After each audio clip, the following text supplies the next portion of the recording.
Bismillah ar-Rahman ar-Rahim. Welcome to the course of Fundamentals of Public Administration, and the course code is MPA 406. Today we have a lecture number 15. So before we move on to our today's topic of discussion, let us have a brief reflection of what we have discussed in our previous lecture. In our previous lecture, we have talked about conflict. Now, what is conflict? What comes in your mind when we talk about conflicts? Now, when we talk about conflicts, it means that conflict is some called a disagreement, or like when you do not agree with somebody and things like that. Now, having conflict at workplace is a common thing, and according to research, there is no workplace in the world which has no conflicts, meaning that having a conflict at the workplace is a natural phenomena. It is a common phenomena, and people, when they interact, when they work with together, when they work in one organization, when they work in one department, so when they have an interaction, they have conflicts. So then we talked about why do we have conflicts in organizations with a particular reference to public sector of Pakistan. Of course, there are many reasons when we talk about, particularly about the public sector of Pakistan, there are many reasons why people have conflicts. Like for example, the basic root cause of conflict is perceptions. So no two humans in the world have the same perceptions. So people have different ideas, they have different values, they have different status, they have different mindset, things like that. So people having different backgrounds and different factors like values or traditions, cultures, and things like that. So because of these differences, when they work together, they have different opinions. Like for example, in our previous lecture, we have talked about, like for example, some people, they prefer to give only the quality of work. And of course, there are some other people who want to be like, who want to complete the task in a quickest period of time. So when these two type of persons, like one person who want to complete the task with the best quality, और दूसरी तरफ हम person की बात कर रहे हैं who want to complete the task as soon as possible. So when these two persons are working together in a team or in an organization, in a department, what happens that there is a conflict. So then we talked about different types of conflicts. Like for example, we have positive conflict and we have negative conflict. Now, how do we differentiate between these two? Now, positive conflict means that giving your positive suggestions, giving your positive ideas, giving your positive feedback. Like for example, you want to bring improvement in your product. You want to bring improvement in your services that your organization is providing. Now, in order to bring improvement in your products or services, you give a positive feedback, a positive suggestion. So that is called a positive conflict. On the other side, when we talk about the negative conflict, it means that it is like negative criticism, tanqeed, parai tanqeed, just like for example, it's like a blame game. So somebody blaming the other person, and then the other person then blame back to the first person. So this is a blame game going on, and this is called negative conflict.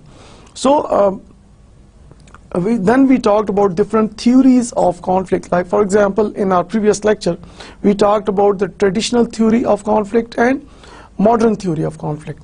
Now, what are the basic differences between these theories? So let us discuss theory of traditional theory of conflict. Now, traditional theory of conflict says that conflict is made by troublemakers, and conflict is not good, and one should try to avoid conflict. So traditional theory of conflict try to convince us that we should avoid conflict, and people who create conflict, they are actually the troublemakers according to the traditional theory of conflict. Then we talk about the modern theory of conflict. Now modern theory of conflict means that for example, it says that conflict is a good thing. Conflict is something which is positive. We can get the benefit out of conflicts. So there is a positive side of conflict. So the modern theory of conflict shows us the positive side of conflict, whereas the traditional theory of conflict shows us the negative side of conflict. So what do we conclude from these two theories, traditional theory and modern theory of conflict? So when we compare two of these theories, the conclusion is, of course, positive conflict is beneficial to the organization, positive conflict is beneficial to the individuals, positive conflict is beneficial to the groups or teams. So having a positive conflict is good for the health of an organization. Now how we can promote positive conflict? This is really a very important question we need to ask here. Like for example, in office meetings, आपने observe किया होगा कि बहुत कम लोग हैं जो participate करते हैं, पर्टिकुलरली जब हम पब्लिक सेक्टर की बात करते हैं तो इन ऑफिस मीटिंग्स में, लाइक फॉर एग्जांपल, अगर 40-50 लोग बैठे हुए हैं एक ऑफिस मीटिंग के अंदर, and so only few persons are participating and they are arguing and giving their comments और suggestions, so things like that. But most of the persons sitting in that meeting, they are not participating, they are not asking questions, they are not arguing. So what is going on? Meaning that we need to promote positive conflict. We need to motivate our people so that people should start participating. They should be asking questions, they should be arguing, and we call it a brainstorming session. So we can motivate our employees, like for example, we can give incentives to those employees who participate more. We can give incentives to those employees who is able to give wonderful feedback and things like that. So why not in public sector of Pakistan, we should try to motivate people to participate more in meetings. So there is another factor that why people do not participate in meetings, why they do not ask questions, why they do not disagree positively with others.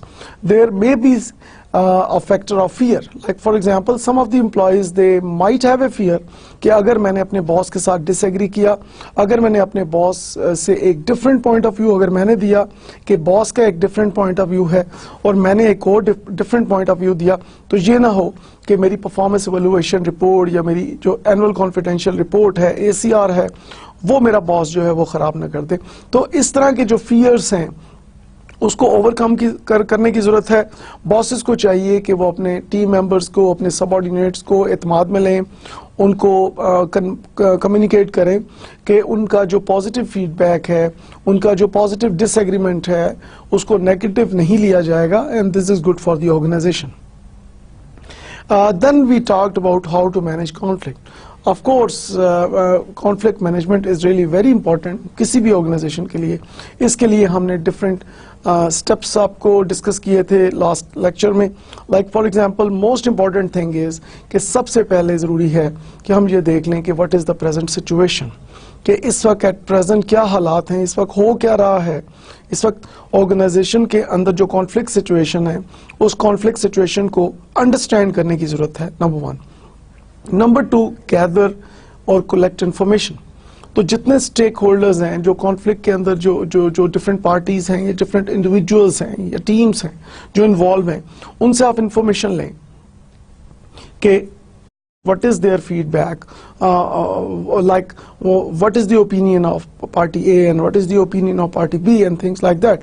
After you collect data, then you analyze that data and then you come up with a mutual problem, like for example, what is the similarity between the two groups, like what is the mutual problem, दोनों groups को या दोनों stake holders को या different stake holders को common problem क्या है, उस कॉमन प्रॉब्लम को आपने आइडेंटिफाई करना है, म्यूचुअल प्रॉब्लम को आपने आइडेंटिफाई करना है जिसकी वजह से कॉन्फ्लिक्ट आ रहा है, और उस म्यूचुअल प्रॉब्लम को सामने रखकर then you establish different solutions, different alternatives कि इस प्रॉब्लम को सॉल्व कैसे करना है। नाउ प्रॉब्लम को सॉल्व करने के लिए डिफरेंट सॉल्यूशंस आप डिस्कस करेंगे, उसके लिए you can have brainstorming sessions, उसमें डिफरेंट जितने स्टेक होल्डर्स हैं, जितने लोग उसमें इन्वॉल्व हैं, उनकी मैक्सिमम पार्टिसिपेशन के साथ आप मैक्सिमम अल्टरनेटिव जो हैं उनको आप आइडेंटिफाई करेंगे कि what are the possible solutions of the problem, and then जो पॉसिबल सॉल्यूशंस हैं उनको फिर आप फर्दर डिस्कस करेंगे कि इसमें सबसे बेहतर सॉल्यूशन कौन सा है, और जो टॉप मोस्ट सॉल्यूशन होगा म्यूचुअल एग्रीमेंट के बाद then you apply that solution. Okay, हमने अपने प्रीवियस लेक्चर में डिस्कस किया था कि लाइक फॉर एग्जांपल अगर आप कोशिश करते हैं कॉन्फ्लिक्ट को मैनेज करने की, उसको मिनिमाइज करने की, उसको रिमूव करने की, नेगेटिव कॉन्फ्लिक्ट की हम बात कर रहे हैं, तो उसके लिए आप क्या करेंगे कि आप step by step situation analysis करेंगे, डाटा गैदरिंग करेंगे, देन सिचुएशन एनालिसिस करके उसकी डाटा गैदरिंग करके डाटा का एनालिसिस करके फिर आप अपने सर्टेन फाइंडिंग्स के साथ आएंगे और सॉल्यूशंस के साथ आएंगे। Now this is a good way, but in case what happens that in some cases you are not able to solve the problem, you are unable to manage the negative conflict. So what happens that in this case जब हालात आपके control में ना हो, then you need a mediator. Now mediator is a person who acts like a bridge between different groups, different stakeholders, different parties. तो जिन लोगों के दरमियान कॉन्फ्लिक्ट है, नेगेटिव कॉन्फ्लिक्ट है, उनके दरमियान एज ए ब्रिज जो पर्सन काम कर रहा होता है उसको हम कहते हैं मीडिएटर। तो मीडिएटर का काम है कि वो जो स्टेक होल्डर्स हैं जिनको जो कॉन्फ्लिक्ट में हैं, एक नेगेटिव कॉन्फ्लिक्ट क्रिएट हो गया, तो उनको एज ए ब्रिज उनको मिला के और एक म्यूचुअल कंसेंसस के साथ इस प्रॉब्लम को सॉल्व करने की कोशिश करें। इन केस अगर मीडिएटर भी कामयाब नहीं होता, then finally there is a role of arbitrator.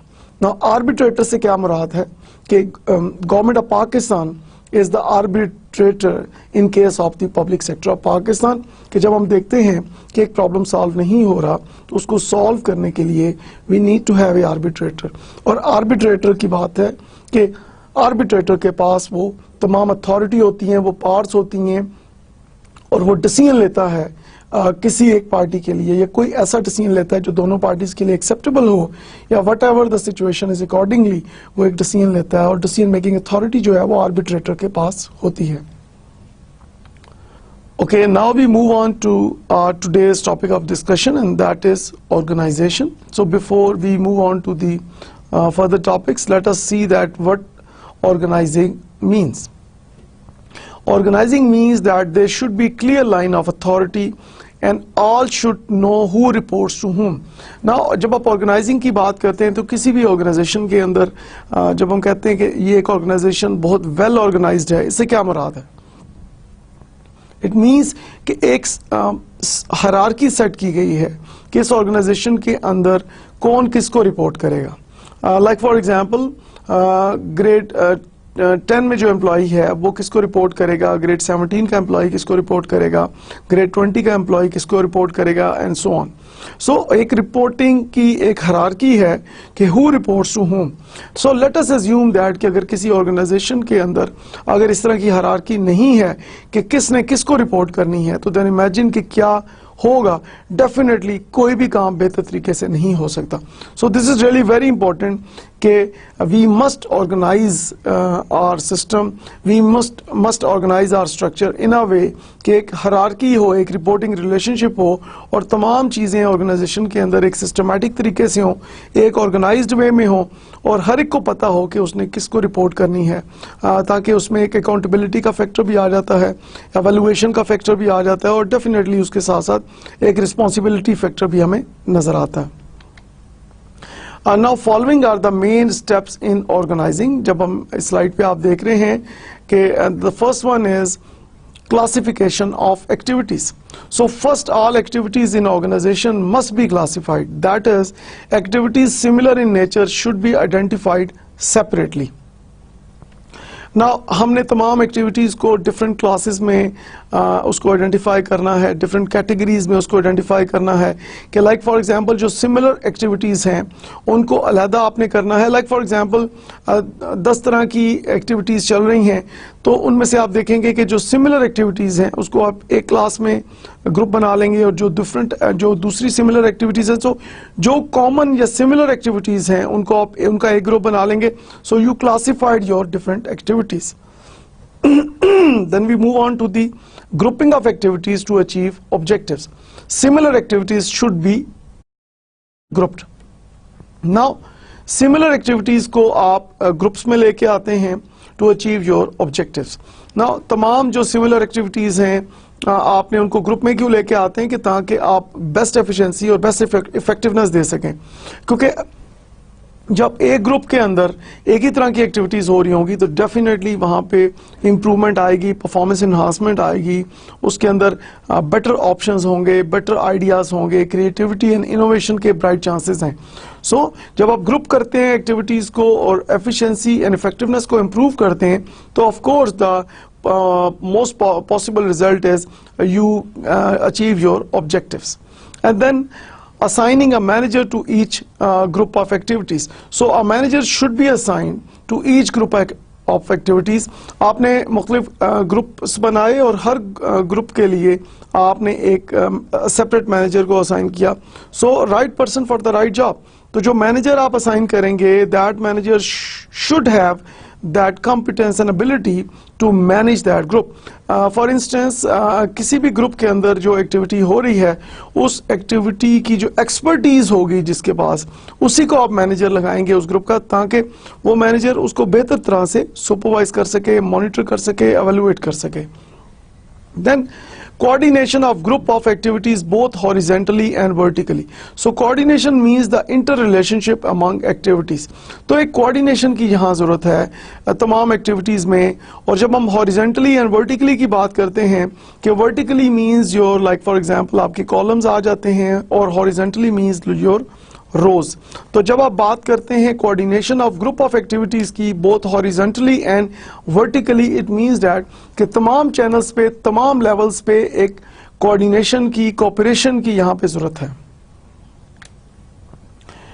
Now organisation की जब हम बात करते हैं, organisation means a formalised intentional structure of roles and positions. हर ऑर्गेनाइजेशन के अंदर डिफरेंट रोल्स हैं और डिफरेंट पोजीशंस हैं. लाइक फॉर एग्जांपल एक मैनेजर फाइनेंस है, तो मैनेजर फाइनेंस की जो पोजीशन है उसका एक रोल है कि उस मैनेजर फाइनेंस ने क्या क्या एक्टिविटीज करनी है. तो हर एक पोजीशन के साथ उसका एक रोल है. मैनेजर मार्केटिंग के साथ उसका अपना एक रोल है कि मार्केटिंग रिलेटेड एक्टिविटीज़ की जो रिस्पॉन्सिबिलिटीज़ हैं वो मैनेजर मार्केटिंग की रिस्पॉन्सिबिलिटी में आती हैं. इसी तरह मैनेजर प्रोडक्शन है कि जो प्रोडक्शन की एक्टिविटीज़ हैं वो मेजर रिस्पॉन्सिबिलिटीज़ में आती हैं मैनेजर प्रोडक्शन की. सो हर एक पोजीशन का अपना अपना एक रोल है. And then here we refer to organisation as a structure in which people work. For example school is an organisation. तो कोई भी ऐसा स्ट्रक्चर जहां पे लोग काम करते हैं ऑर्गेनाइज तरीके से, that is called an organisation. और स्कूल जो है जिसमें मुख्तलिफ लोग काम कर रहे हैं, फॉर एग्जांपल टीचर्स हैं, एडमिनिस्ट्रेटिव स्टाफ है, तो ये सब लोग मिलकर जब काम कर रहे हैं तो it means school is an organisation. एक बेहतरीन एग्जाम्पल हम यहाँ पे दे सकते हैं इसकी. Then when we talk about organization, of course, then we talk about the organizational roles. Now, organizational roles are the part or position that a person is assigned in the organization. तो हर एक जो employee काम कर रहा है किसी organisation में, उसका एक पार्ट है, उसका एक रोल है, और वो रोल और रिस्पॉन्सिबिलिटीज उसको असाइन की जाती हैं ऑफ कोर्स जो डिसीजन मेकर्स हैं उस ऑर्गेनाइजेशन के, उनकी तरफ से. For example the role of manager sales और your role as a student. तो मैनेजर सेल्स का क्या रोल है कि अपनी सेल्स को डेफिनेटली उसको वॉच करना, उसको एनालाइज करना, डाटा कलेक्शन करना, उसको फोरकास्टिंग करना, उसको प्रिडिक्ट करना कि आने वाले दिनों में, आने वाले सालों में क्या फोरकास्टिंग होगी सेल्स की, पास्ट डाटा जो है वो क्या रिफ्लेक्ट कर रहा है, प्रेजेंट डाटा क्या रिफ्लेक्ट कर रहा है, फ्यूचर प्रेडिक्शंस क्या हैं। तो पास्ट, प्रेजेंट और फ्यूचर प्रेडिक्शंस हैं, इनको मिला के इसको एनालिसिस करना, that is the major responsibility of manager sales. And then your role as a student. Of course as a student आपका क्या रोल है इस वक्त? एज ए स्टूडेंट आपका सबसे बुनियादी जो रोल है that is you should only focus on your studies. Because यहाँ पे ये चीज मैं यू जरूर ऐड करना चाहूंगा कि this is your best time. ये बेस्ट टाइम दोबारा जिंदगी में आना बहुत मुश्किल है। बिकॉज जब हम बात करते हैं कि जो वक्त की बात करते हैं, टाइम की बात करते हैं, तो यहाँ पे मुझे एक बहुत अच्छी सी कोटेशन याद आ रही है कि like the bad news is time flies, the bad news is time flies. बुरी खबर ये है कि वक्त पर लगा के उड़ जाता है। क्या आप वक्त को रोक सकते हैं? क्या आप वक्त को पॉज कर सकते हैं? क्या आप वक्त को रिवाइंड कर सकते हैं? Of course not. तो ना आप वक्त को रोक सकते हैं, ना आप उसको स्लो कर सकते हैं, ना आप उसको रिवाइंड कर सकते हैं। तो मीनिंग कि वक्त पर लगा के उड़ जाता है और पर लगा के और इतनी तेजी से गुजर जाता है कि हमें पता ही नहीं लगता। अगर आप अपने बचपन को देखें, अपने पास्ट को देखें, तो आपको लगता है कि अभी कल की बात है। तो this is the bad news, वक्त flies. What is the good news? The good news is you are the pilot, meaning that if you are a good pilot, if you know how to do the well time management, अगर आप time management के expert हैं, तो जब हम as a student की बात कर रहे हैं तो this is your best time. ना अपने टाइम को मैक्सिमम आपने अपनी स्टडीज के ऊपर फोकस करना है। आपने अपने टाइम को अपनी तमाम एक्टिविटीज़ जो एकेडमिक एक्टिविटीज़ हैं उस पर फोकस करना है। आपने अपनी रिसर्च पे फोकस करना है। आपने अपनी तमाम जो फ्यूचर आपकी जो प्लान्स हैं उसकी तरफ फोकस करना है और थ्योरी को प्रैक्टिकल के साथ रिलेट करके आपने चलना है। तो जो स्टूडेंट्स थ्योरी और प्रैक्टिकल को साथ लेके चलते हैं, जो कुछ आप अपनी बुक्स में पढ़ रहे हैं, जो लेक्चर आज हम डिस्कस कर रहे हैं, जो टॉपिक अभी हम डिस्कस कर रहे हैं, इसी टॉपिक को जब आप अपनी ऑर्गेनाइजेशन पे अप्लाई करते हैं या इर्द गिर्द जहाँ पे जिन ऑर्गेनाइजेशंस को आप ऑब्जर्व कर रहे हैं या आपके एल्डर्स जहाँ जॉब कर रहे हैं या अगर आप खुद जॉब कर रहे हैं, तो आप इन थ्योरी को प्रैक्टिस के साथ जब आप रिलेट करते हैं, सो इन दिस वे आपको रट्टा नहीं लगाना पड़ता, आपको याद नहीं करना पड़ता, बल्कि आपको चीज़ें अंडरस्टैंड होना शुरू हो जाती हैं। लाइक फॉर एग्जाम्पल, जब आप एक पर्सन को प्रैक्टिकली काम करते हुए देखते हैं, तो जब आपसे पूछा जाए कि वो पर्सन क्या काम करता है, तो आप बड़ी आसानी से बता सकते हैं कि वो पर्सन क्या क्या एक्टिविटीज़ कर रहा है, क्योंकि आपने उसको ऑब्जर्व किया हुआ है, आपने उसको देखा हुआ है काम करते हुए। लेकिन उसी पर्सन के बारे में आपको एक चैप्टर दे दिया जाए कि ओके फाइन, ये चैप्टर आप पढ़ लें और फिर आप बताएं कि ये पर्सन क्या करता है, तो थोड़ी सी आपको ट्रबल होती है और थोड़ा सा आप फील करते हैं कि थोड़ा सा मुझे थोड़ा सा और टाइम मिल जाए, मैं इसको अंडरस्टैंड कर लूँ, मैं थोड़ा सा इसको और पढ़ लूँ। तो दिस इज द डिफरेंस कि अगर आप सिर्फ थ्योरी पे रहेंगे तो आपको काफ़ी ट्रबल हो सकती है। तो मेरी यहाँ पे आप सबको ये एडवाइस है कि जो थ्योरी है उसको आप प्रैक्टिकल के साथ रिलेट को करके चलें। जितने कॉन्सेप्ट, जितने पॉइंट्स हम यहाँ पे डिस्कस करते हैं इन लेक्चर्स में, इन तमाम थ्योरी जो है, तमाम जो लेक्चर के पॉइंट्स हैं, इनको आप अपनी प्रैक्टिकल की ज़िंदगी के साथ जब आप रिलेट करेंगे तो डेफिनेटली आपको अंडरस्टैंडिंग लेवल आपका बढ़ जाएगा और फिर याद रखने की बजाय आपको चीज़ें अंडरस्टैंड होना शुरू हो जाएंगी। और अंडरस्टैंडिंग के बाद डेफिनेटली आपके लिए मुश्किल नहीं है कि उसको एग्जाम में आपने लिखना है या जॉब इंटरव्यू में आपने बताना है या एक ऑफिस मीटिंग के अंदर अगर आपने डिस्कस करना है किसी पॉइंट को, तो फिर आपके लिए कभी कोई मसला नहीं होगा। So this what I can advice to you at this time. Now we move forward on organizational roles, and that is people will cooperate effectively in organizations if they know the part they have to play in the organizations. That is, if they know their roles in the organization. Now this is really very important. Public sector के अंदर this is really very important कि role clarification होनी चाहिए कि हर person जो public sector में काम कर रहा है उसका एग्जैक्ट रोल क्या है, उस ऑर्गेनाइजेशन में जो उसकी पोजीशन है उस पोजीशन की क्या रिक्वायरमेंट्स हैं, क्या रिस्पॉन्सिबिलिटीज़ हैं, क्या उसने रोल प्ले करना है। लाइक फॉर इंस्टेंस, अगर आपको पता ही नहीं है कि आपकी क्या रिस्पॉन्सिबिलिटी है, आपका क्या रोल है इस ऑर्गेनाइजेशन में एज एन एम्प्लॉई, तो आप ये मुझे बताएं कि आप परफॉर्म कैसे करेंगे। पहले शख्स ने पूछा कि ये रोड कहाँ को जाती है, दूसरे ने उसका जवाब दिया कि आपने कहाँ जाना है। पहले ने कहा कि मुझे तो नहीं पता मैंने कहाँ जाना है, तो दूसरे ने कहा फिर आप किसी भी रोड पे चले जाएं, ये आपको वहीं ले जाएगी जहां आपने जाना है। तो इस मिसाल से हमने क्या सीखा? इस मिसाल से हमने ये सीखा कि अगर आपको पता ही नहीं है कि आपकी ऑफिस के अंदर क्या रिस्पॉन्सिबिलिटी है, if you do not know what is your major responsibility और what is your role in this organisation, then how you are going to perform, how you are going to perform efficiently and effectively.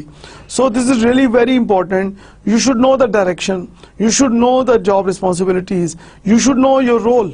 So this is really very important. और जितनी ज़्यादा आपकी role clarification होगी, the more you know about your job responsibilities, the better you are in your performance.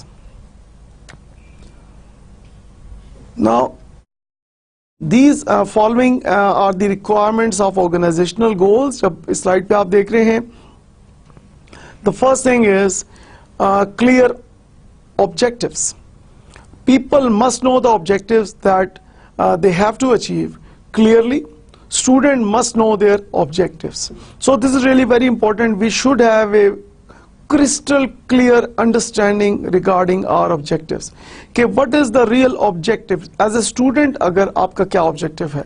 Like for example, आपने admission लिया, you are enrolled in this program, so what is your academic objective, what is your career objective, आप अपनी ज़िंदगी में करना क्या चाहते हैं. This is really very important. So हम जब कोई भी एक्टिविटी करते हैं as a business person, as a public servant और एज ए स्टूडेंट, तो जो भी हम एक्टिविटी करते हैं तो उस एक्टिविटी का अगर जब तक हमें क्लियर ऑब्जेक्टिव नहीं होगा तो डेफिनेटली हम अपनी बेस्ट एफर्ट्स जो हैं उसको पुट इन नहीं कर सकते. So having a clear objective in our mind can improve our performance, particularly in the public sector of Pakistan. And then clear idea of duties or activities. People must know their duties and activities that they must perform. For example, student duties are to study, be disciplined. Now जब हम देखते हैं कि तमाम जो employees public sector में काम कर रहे हैं, पर्टिकुलरली जब हम पब्लिक सेक्टर के बाद फोकस कर रहे हैं कि पब्लिक सेक्टर में जितने एम्प्लॉईज काम कर रहे हैं, they must know about their job responsibilities और डिफरेंट एक्टिविटीज जो उन्होंने परफॉर्म करनी है. For instance, as a student आपकी जो ड्यूटी है कि you must study and you must be disciplined. So this is really very important. Discipline के बगैर हम अपनी जिंदगी में कुछ हासिल नहीं कर सकते. Now this is a fact. So आपको बड़ा सिस्टमैटिक होना चाहिए, आपको अपनी टाइम मैनेजमेंट करनी चाहिए.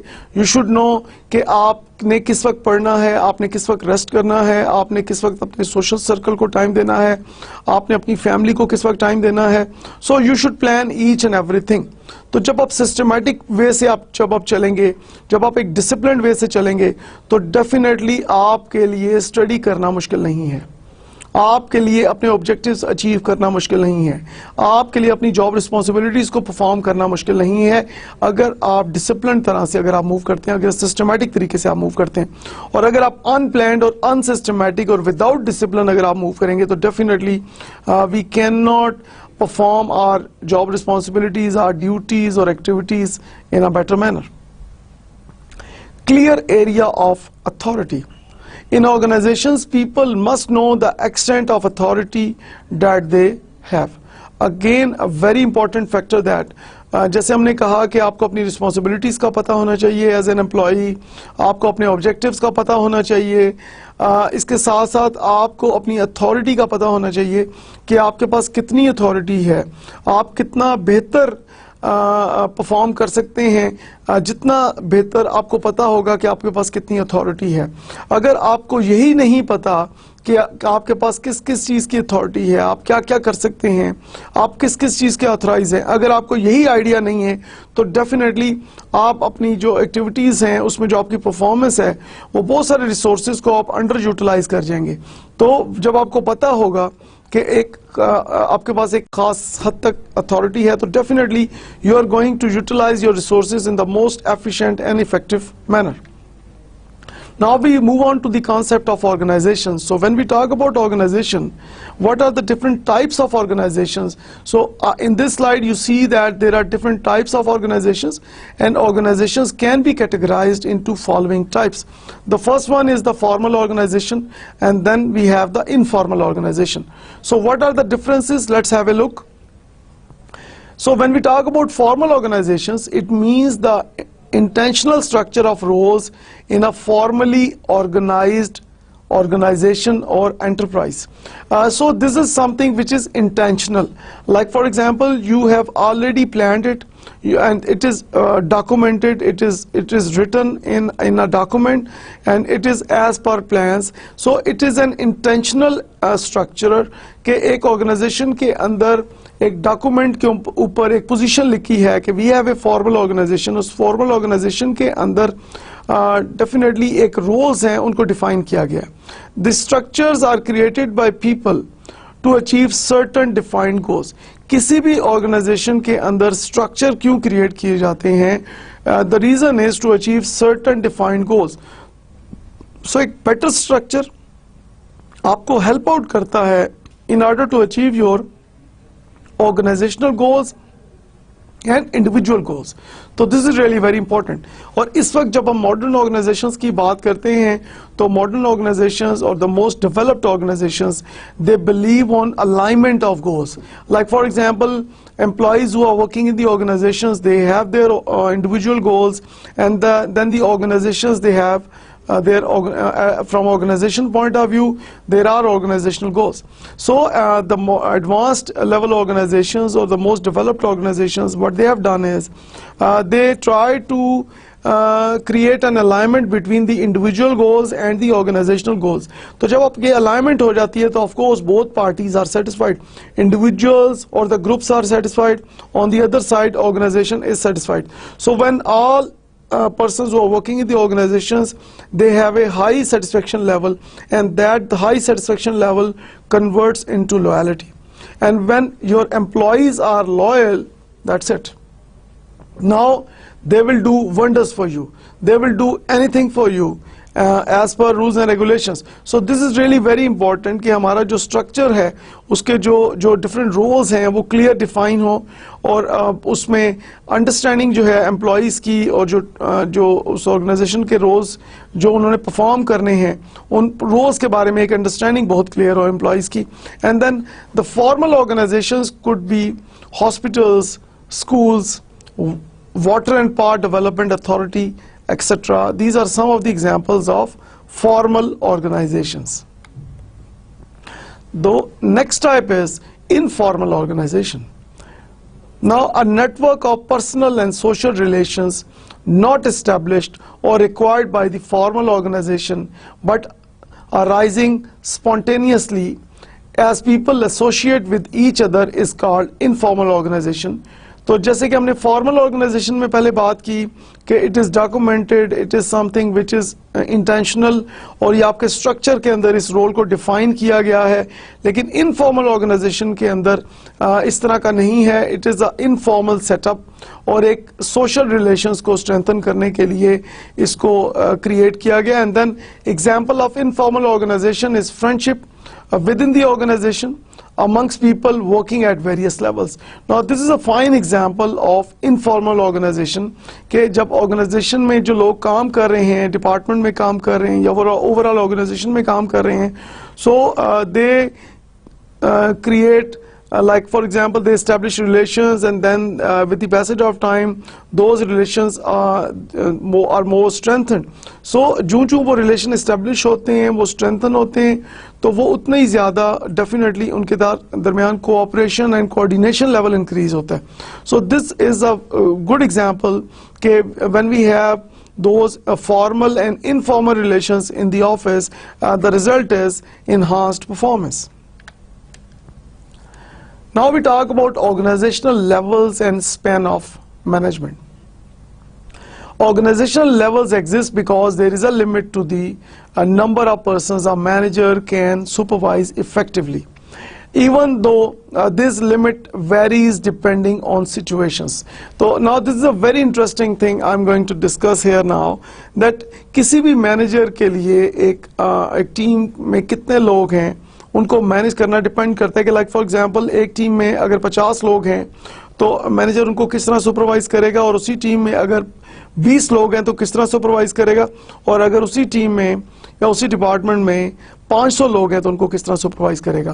तो डेफिनेटली एक लिमिट होती है हर मैनेजर की कि वो कितने लोगों को इफेक्टिवली सुपरवाइज कर सकता है. मतलब इफेक्टिवली से मुराद ये है कि जिनसे वो अपने टारगेट्स को अचीव करवा सकता है, वो अपने आउटपुट दे सकता है जो कि desired goals and desired objectives को अचीव कर सकता है. But again this varies, it depends on the situation. Then organisational span की जब हम बात करते हैं, it means the number of people a manager can supervise here, or it is generally believed that a number of people that a manager can effectively supervise are between 7 and 10, but this is not a principle. तो एक generally एक जो finding है कि 7 to 10 persons को ideally one manager can supervise effectively, but of course this is not a principle. ये कोई एक रूल ऑफ थंब नहीं है कि 7 to 10 पर्सन्स को ही इफेक्टिवली सुपरवाइज किया जा सकता है. ये 10 से ज़्यादा भी हो सकते हैं और 7 से कम भी हो सकते हैं. Now talking about the principle of span of control, there is a limit to the number of subordinates a manager can effectively supervise, but the exact number will depend on the impact of the following. And now we are going to discuss different factors determining an effective span, and the first factor is training of subordinates. The more trained and experienced employees, the less supervision they require, and therefore the manager can supervise more employees. So now you see that it really depends कि आपके subordinates जो हैं उनका background क्या है, वो कितने experience हैं, उनकी कितनी क्वालिफिकेशन है, उनके पास क्या क्या स्किल्स हैं, उनकी क्या क्या कॉम्पिटेंसी हैं, क्या उन्होंने सिमिलर एक्टिविटीज़ को पहले परफॉर्म किया है नहीं किया है, थिंग्स लाइक दैट.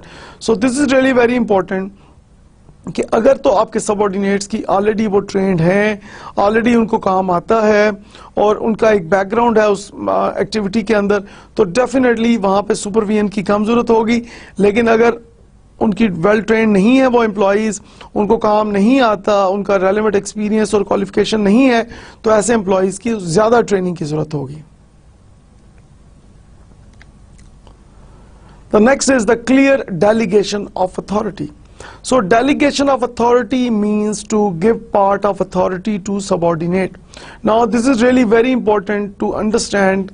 जब हम public sector की बात करते हैं कि delegation of authority is really very important because the more you delegate, it means that the more you trust your employees and the better performance you may expect from your subordinates. Thus, if managers can delegate authority clear to each subordinate being supervised, more employees can be brought under supervision. Again, आप जैसे हमने पहले बात की कि 7 to 10 members जो हैं, ideal एक हमने बात की कि जो ऑन एवरेज है कि 7 to 10 पर्सन्स को मैनेजर सुपरवाइज कर सकता है, लेकिन उन्हीं 7 to 10 पर्सन्स को लेट अस सपोज कि 10 पर्सन्स को मैनेजर सुपरवाइज कर सकता है इफेक्टिवली. उन 10 पर्सन्स में से अगर मैनेजर 2 या 3 लोगों को या 1 पर्सन को अपनी अथॉरिटी डेलीगेट करता है तो डेफिनेटली इस 10 नंबर को आप इंक्रीज कर सकते हैं, क्योंकि डेफिनेटली जिसको आप अथॉरिटी डेलीगेट करेंगे दैट पर्सन में also supervise others. So it means कि आप 10 को 15 पे 20 पे लेके जा सकते हैं. Clarity of plans. when the plans are clearly understood by the employees, the manager can supervise more people. Again, a very important point here, that जब तक plans की clarification नहीं होती, understanding नहीं होती, supervision is difficult. So, better the understanding of plans, the better you are able to supervise. So, जितने ज़्यादा आपकी plan की clarification होगी, understanding होगी employees को, उतना ही आसान होगा आपको supervise करना, और meaning that इतने ज़्यादा number को one manager can supervise. Now we move on to department. So, department is one way of grouping activities is establishing department. Now, a department is a distinct area, division or branch of organization over which manager has authority for performance of specified activities. तो यहाँ पे हम बात करेंगे departmentalization की. इसमें हम बात करते हैं कि we do that grouping activities and people into departments make it possible to expand organizations to an indefinite degree. और इसके अंदर हम different types को discuss करेंगे, and these are the types. So these types are classified according to, like for example, by number, by time, by function, by geography, by production, and by customer. So let's discuss these types of departmentalization one by one. The first one is that departmentalization by simple numbers. Departmentalization by number is done by putting people in group who are to perform the same duties. So they are placed under supervision of a manager or supervisors. For example is armies in old times, unskilled labor in construction. So these are the fine examples of the departmentalization by simple numbers. Then we talk of departmentalization by time. Departmentalization by time is done at operational or lower levels of organizations where activities are grouped together on the basis of time. Examples are people working in shifts in steel company, hospitals, etc. तो इसमें आप time factor को लेके आते हैं कि like कितनी shift में कितने लोग काम कर रहे हैं time के हिसाब से. Like for example 24 hour में one may have 3 shifts. So 8 hours की 3 shifts हैं, तो हर शिफ्ट के अंदर कितने लोग काम कर रहे हैं. एंड इसी तरह हॉस्पिटल्स की जब आप बात करते हैं तो मुख्तलिफ शिफ्ट्स में टाइम के हिसाब से आप उसको डिवाइड करते हैं कि एक दिन में 24 आवर में कितनी शिफ्ट्स हैं और हर शिफ्ट में कितने लोग हैं जो कि मुख्तलिफ एक्टिविटीज़ को परफॉर्म कर रहे हैं. Then we talk of departmentalisation by time की एडवांटेजेस को हम डिस्कस करते हैं कि what are the benefits when we do that departmentalisation by time. So it has two major advantages, and these are the usual timings of offices are 8 hours. But if departmentalization is to be done beyond 8 hours, second shift or round the clock service can be provided. So now you see that कि जब आप time के हिसाब से departmentalization करते हैं तो आप 8 आवर्स से ज़्यादा जा सकते हैं, आप उसको 16 आवर्स पे लेके जा सकते हैं, आप उसको 24 आवर्स पे लेके जा सकते हैं अपनी वर्किंग को, अपनी ऑर्गेनाइजेशन को, या राउंड द क्लॉक कि आपका क्लोजिंग टाइम है ही नहीं. सो पूरा साल every day you are open, and that is only possible if you do that departmentalisation by time. Equipment can be used more often in shifts. Tools, equipment and physical facilities can be used to full capacity. Now underutilize हो जाते हैं equipment और facility जब आप उसको 8 घंटे या 12 घंटे यूज करने के बाद उसको छोड़ देते हैं. तो like for example एक organization में सिर्फ morning में काम हो रहा है 9 to 5, तो शाम 5 बजे के बाद से लेके नेक्स्ट डे मॉर्निंग 9 बजे तक आप ये सोचें कि उसका जो डिफरेंट इक्विपमेंट है या डिफरेंट फैसिलिटीज़ हैं वो फारिग हैं, उनको यूज़ नहीं किया जा रहा, वो अंडर यूटिलाइज हो रहे हैं, उसका कोई बेनिफिट नहीं लिया जा रहा, वो जो स्पेस है उस ऑर्गेनाइजेशन की उसका कोई फ़ायदा नहीं लिया जा रहा. तो this is really very important कि हम उन तमाम अपनी फैसिलिटीज़ को, तमाम इक्विपमेंट को, तमाम टूल्स को हम बेहतर तरह से यूज़ करें, फुल कैपेसिटी को यूज़ करें. दैट इज़ ओनली पॉसिबल जब राउंड द क्लॉक हम सर्विस दें, and that is only possible if we do that departmentalisation by time. So of course there are many advantages of departmentalization of by time, but there are some disadvantages as well. For instance, lack of supervision, people working in shifts may not be supervised.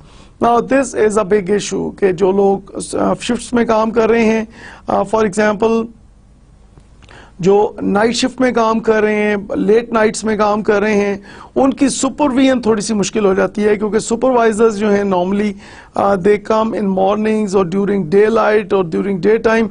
तो रात में like आधी रात के बाद जो लोग job कर रहे हैं जिनकी वो शिफ्ट है, तो वहाँ पे एक इंस्पेक्शन है, जो वैल्यूएशन है, वो जो फ्रीक्वेंसी है वो कम हो जाती है। Increase of overtime rates. There may be increase in expenditure due to payment to workers in shift. तो जब आप shifts के अंदर काम करेंगे तो definitely जब आप overtime claim कर लेते हैं तो overtime के लिए आपको पे करना पड़ेगा। जब आप पे करेंगे तो आपकी total जो cost है that will increase. Okay, now let us discuss some of the advantages of departmentalization by function. Now it is logical reflection of functions. This is more common and logical way of grouping activities. तो this is really very important कि जब आप activities को group करते हैं, like for example जो आपकी similar activities हैं, आप उसको एक group में कर लेते हैं, और आपकी जो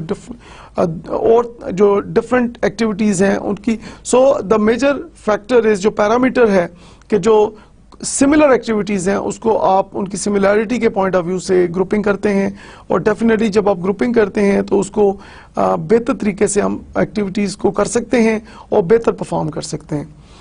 Maintains power of major functions. Certain functions in organizations are more important as the main or core area. For example, in universities the academic department will be major functions. So this is really very important कि जो आपकी core activities हैं या जो आपके major functions हैं उसके ऊपर आपने फोकस करना है, और आपने जो मेजर पावर है आपने मेजर फंक्शंस को देनी है। जब आप यूनिवर्सिटीज़ की बात करते हैं तो जो एकेडमिक्स हैं, so academic departments they have the major function in any university. So this is really very important कि आप अगर आपकी एक फैक्ट्री है या आपकी यूनिवर्सिटी है या आपका कोई बैंक है, तो हर एक के मेजर फंक्शंस हैं, उसके कोर फंक्शंस हैं। उन कोर फंक्शंस को आपने मेजर फोकस देना है, और मेजर फोकस देके जब आप आगे चलेंगे तो definitely that will improve your performance. Another advantage of departmentalization by function is it simplifies training. Since people are grouped according to functional departmentalization, it becomes easier to provide training to employees in a particular functional area wise. कि आप अगर एक group के अंदर आपको शामिल किया जाता है और उस ग्रुप के सिमिलर फंक्शंस हैं, तो एक सेम ट्रेनिंग उस ग्रुप को दी जा सकती है, क्योंकि उसके अंदर एक सिमिलर फंक्शन परफॉर्म हो रहे हैं। तो सिमिलर फंक्शन के ग्रुप को सेम ट्रेनिंग देना is more beneficial as compare to एक हेट्रोजीनियस ग्रुप को जिसमें डिफरेंट तरह के लोग हैं, उनको ट्रेनिंग देना। So this is really very important जब हम करते हैं डिपार्टमेंटलाइजेशन बाय फंक्शन, तो this is a major advantage of that. And then tight control on the top. Each department head can exercise control over its own functional area. Now this is really very important कि head जो है वो हम देखते हैं कि वो जो कंट्रोल है अपने फंक्शनल एरिया में, वहाँ पे उसका इम्प्रूव होता है when we do that departmentalization by function. So we have discussed advantages of departmentalization by function. So let's have a brief look at some disadvantages of departmentalization by function. And the first one is it reduces coordination among functions. Since employees work in respective department, therefore coordination amongst various department is reduced. तो हर employee चूँकि अपने respective department में काम करेगा, तो different department के साथ जो उनकी coordination है वो definitely उसके reduce होने के chances हैं. Slow adaptation to changing environment. When people work for long time in a department, they become used to with the working and their styles become rigid. For instance, a police officer style of working would be different from that of a teacher. Therefore, they are slow to changing environment. तो हर person एक अगर अपने department के अंदर काम करेगा, अपने एक अपने सिमिलर फंक्शन के पॉइंट ऑफ व्यू से जब काम करेगा तो डेफिनेटली उसकी एक एडाप्टेशन टू चेंजिंग एनवायरनमेंट जो है वो स्लो हो जाएगी, क्योंकि आप यूज टू हो जाते हैं अपनी हैबिट के, you keep on repeating your activities जब आप करते हैं तो डेफिनेटली उसके अंदर इन द लॉन्ग रन क्या होता है कि आपकी एडाप्टेशन टू चेंजिंग एनवायरनमेंट जो है वो स्लो होना शुरू हो जाती है। Limits development of managers. Development of managers is limited to a particular function only. और जब आप functions के हिसाब से departmentalization करेंगे तो definitely हर एक particular function के हिसाब से, like for example एक function के हिसाब से आपने एक डिपार्टमेंटलाइजेशन की, उसका एक मैनेजर है और उस मैनेजर की जो कॉम्पिटेंस है वो इंक्रीज होगी इस पर्टिकुलर फंक्शन के हिसाब से, ना कि वो डिफरेंट फंक्शंस का एक्सपर्ट होगा बल्कि वो सिर्फ एक फंक्शन का एक्सपर्ट होगा जिसको वो सुपरवाइज कर रहा है। Now we move on to the departmentalisation by geography. Now, activities of an organization in a given area or territory are grouped and assigned to a manager. तो यहाँ पे आप क्या कर रहे हैं कि किसी भी ऑर्गेनाइजेशन की जो एक्टिविटीज हैं उसको किसी टेरिटरी या एक गिवन एरिया तक आप उसको ग्रुप कर रहे हैं। लाइक फॉर एग्जांपल एक ऑर्गेनाइजेशन जो है वो इस एरिया में सर्व कर सकती है, बी ऑर्गेनाइजेशन इस एरिया में सर्व कर सकती है, things like that. And then example is electricity and gas is supplied by regional organizations such as Local Electricity Supply Corporation, Sui Northern Gas Company and Sui Southern Gas Company in Pakistan। तो हर एक को एक geographic location के हिसाब से उसको responsibilities दी गई हैं। तो दिस इज नॉट पॉसिबल कि एक ही ऑर्गेनाइजेशन जो है वो सारों को सर्व कर रही है, बल्कि डिफरेंट टेरिटरीज और डिफरेंट जोग्राफिकल लोकेशंस के पॉइंट ऑफ व्यू से हर एक को जो है एक्टिविटीज असाइन की गई हैं। Now let us discuss some of the major advantages of departmentalization on the basis of geography. So emphasis on local market. The local markets can gain benefit as service is provided according to geography. It helps develop that market. तो अगर आप एक locality के अंदर, एक geography के अंदर, एक एरिया के अंदर जब आप वर्क कर रहे हैं तो definitely it helps to grow the market. तो मार्केट को बहुत बेनिफिट होता है, वहाँ के बायर्स को बहुत ज़्यादा बेनिफिट होता है। It improves coordination. So coordination within the geographical unit is better because all functional departments operate at the geographic region. Now जब हम geographic की बात करते हैं, advantages की बात करते हैं डिपार्टमेंटलाइजेशन में, very important factor is here is face-to-face communication. There is better communication between the service provider and service receiver. जब आपकी फेस टू फेस कम्युनिकेशन होगी, जब आप एक अपनी खास लोकेशन में एक टेरिटरी में काम कर रहे हैं तो डेफिनेटली आपका जो सेंडर रिसीवर है, आपका जो सर्विस प्रोवाइडर है और जो सर्विस रिसीवर है, उन दोनों की क्लोज इंटरेक्शन होगी, उनकी फेस टू फेस कम्युनिकेशन होगी। And of course face to face communication में बहुत सारी मिसअंडरस्टैंडिंग्स, बहुत सारी प्रॉब्लम्स जो है रिमूव हो जाती हैं immediately. So this is a wonderful advantage of on the basis of geography when we talk about departmentalization in Pakistan. Now let us discuss some of the disadvantages of departmentalization by the geography. Now हमने काफी सारे advantages की बात की, इसके कुछ disadvantages भी हैं. For example, problems of control. As the functions are dispersed, therefore control cannot be exercised effectively. आप control को effectively exercise नहीं कर सकते क्योंकि आपकी locations और territories जो हैं वो बहुत ज़्यादा scattered हैं, बहुत फैली हुई हैं. It requires more human capital. From the above, it is deducted that more people are required. Of course, you need a big number. आप जितनी ज़्यादा बड़ी टेरिटरी में परफॉर्म कर रहे हैं, आप जितनी बड़ी लोकेशन में काम कर रहे हैं या पाकिस्तान में डिफरेंट लोकेशंस में काम कर रहे हैं, तो definitely you need to hire more persons. और जब आप ज़्यादा लोगों को हायर करेंगे तो डेफिनेटली आपकी कॉस्ट बढ़ जाएगी. Makes maintenance more difficult. Maintenance of service become difficult. So of course जो आप services provide कर रहे हैं वहाँ पे maintenance जो है वो difficult हो जाएगी because बहुत दूर दूर तक आपकी टेरिटरी आपकी फैल गई है. आपकी different जो activities हैं वो बहुत ज़्यादा broad हो गया उसका जो आपका जो working area है. तो definitely जो maintenance अगर for instance आप services दे रहे हैं तो उसकी maintenance जो है that becomes a big challenge. Now we move on towards customer departmentalization, a very important area, because we always say that customer is the king, customer is the boss, customer is always right, things like that. So it is grouping of activities so that these reflect primary interest of the customers in a variety of organizations. So customer departmentalization is usually found in banking sector, but there could be other organizations that may have customer departmentalization. So of course customer departmentalization के advantages बहुत ज़्यादा हैं. Banking sector में बहुत ज़्यादा हमें customer focus strategies नज़र आती हैं. We talk about customer relationship management and things like that. So what are the possible advantages of customer departmentalization? Let's have a look at it. So customer departmentalization encourages concentration on customer needs. So this is really very important. If we want to, improve the performance of our organization, customer satisfaction is really very important. Okay, you need to focus only on the customer needs. So identifying the customer's needs and then encouraging your concentration on customer need, this is really very important if you do that customer departmentalization. The other factor here is the focus is on customer satisfaction. So how we can ensure customer satisfaction? Like for instance, these days customers, they are highly aware. Like for example, with the help of print and electronic media, TV, newspaper, magazines, internet and things like that. So information resources are easily accessible.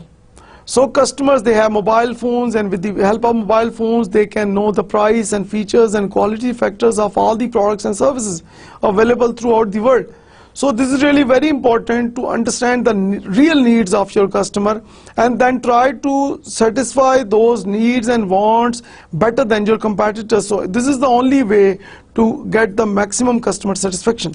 Then we talk about the staff develops expertise in customer area. Of course, जब आप customer departmentalization कर रहे हैं तो आपकी staff development expertise होती है in customer area according to customer needs and wants. And then we talk of departments by product. So grouping of activities on the basis of the products or the product lines of an organization is known as departmentalization by production or product. So sometimes organizations may be producing more than one product or services. For example, a firm may be producing soaps, detergents, toothpaste, etc. And then so for each product it would have separate department. So now you see that कि आपकी एक product है, product line है, आप एक for example आप soaps भी produce कर रहे हैं, आप detergents भी produce कर रहे हैं, आप toothpaste भी produce कर रहे हैं. So for each of these products you will have a different separate department. So you cannot have one department that manages all these products lines. So this is really very important that you need to have different departments for managing these products. So in this way you can of course improve your performance and improve your quality of your product. Now we move on to another concept, and that is line and staff concept. So what are the differences between these two? Let's have a look at it. Line concept functions की जब हम बात करते हैं are those that have direct impact on the accomplishment of the objectives of an organization. For example, police person controlling the mob.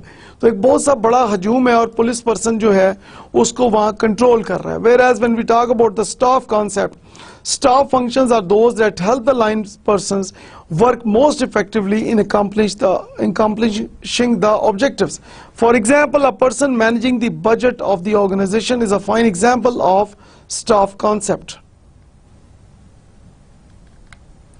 Now we talk about the art of delegation. So effective delegation does not occur in certain cases because managers are unwilling or unable to apply the principles of delegation. So this is really very important कि delegation के लिए सबसे पहले तो आपकी willingness चाहिए और दूसरा आपको आना चाहिए कि how to delegate. This is really very important. So some of the managers, they do not delegate because they are unwilling. वो नहीं चाहते कि उनकी जो decision making authority है वो किसी और के हाथ में हो या partially वो किसी और के हाथ में हो, या sometimes they want to delegate but they don't know how. So much of the reason not to delegate is personal attitude towards delegation, जिसको अभी हम discuss करेंगे. The first is receptiveness. It is the willingness of manager to give subordinates chance to make decision. तो यहाँ पे जो manager की एक विलिंगनेस हमें नजर आ रही है कि वो अपने सबऑर्डिनेट्स को एक मौका दे रहा है, एक चांस दे रहा है कि वो डिसीजन मेकिंग करें. सो this is really very important. Then we talk of willingness to let go. So those managers who have risen up in position do not want to part with the decision that made at lower level. Then we continue our discussion on the art of delegation. Willingness to let others make mistakes. Although no responsible manager would sit idle and watch the subordinates make mistakes, but if the cost of mistake is not high, it should be considered as investment in personal development. Now this is a very interesting finding. When we talk about the art of delegation, managers, they are willing कि उनके जो subordinates हैं वो mistakes करें.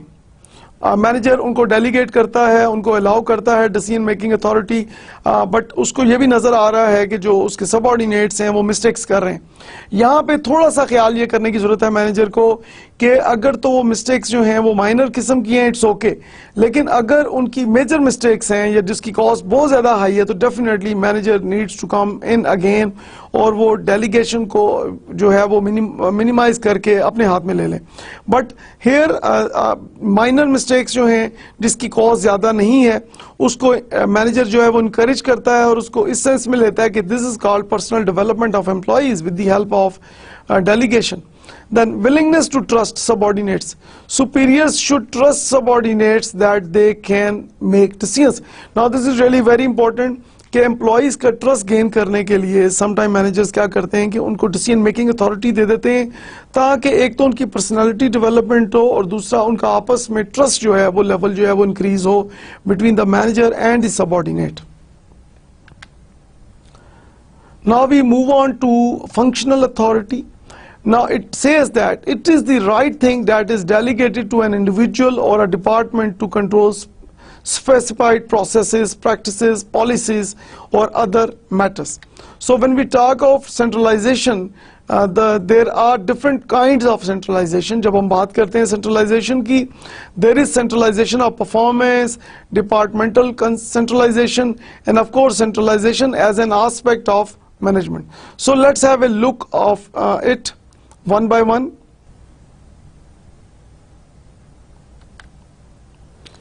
Okay, now let us discuss that what we have learned in our today's lecture.